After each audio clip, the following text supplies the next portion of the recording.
حسد کرنے والے کے لیے بد دعا کی ضرورت نہیں، وہ تو پہلے ہی حسد کے آگ میں جل رہا ہوتا ہے۔ بس اللہ ہی بہترین محافظ ہے اور وہ سب مہربانوں سے بڑا مہربان ہے۔ اپنے رب سے دعا کرتے رہا کرو، دعا ایسی عبادت ہے جو اللہ سے سب کچھ منوا سکتی ہے۔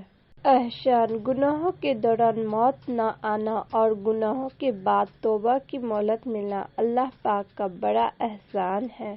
قرآن کہتا ہے، پھر وہ تمہاری من پسند چیز تم تک لائے گا مقرر وقت پر اور تم حیران ہو جاؤ گے۔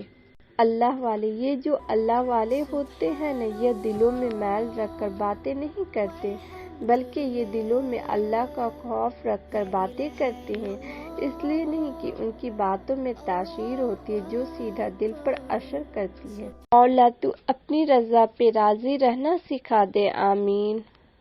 اللہ سے مانگو، پھر مانگو، مانگتے رہو، وہ دے گا، وہی دے گا، کیونکہ وہی دے سکتا ہے۔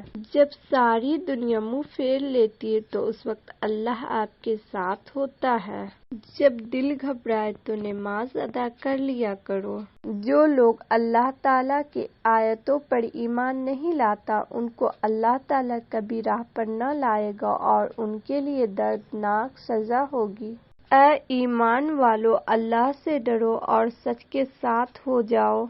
یا رب، جن ہاتھوں نے مجھے دعا مانگنا سکھایا، ان ماں باپ کو ہمیشہ سلامت رکھنا۔ صبر، بے شک اللہ صبر کرنے والے کے ساتھ ہے۔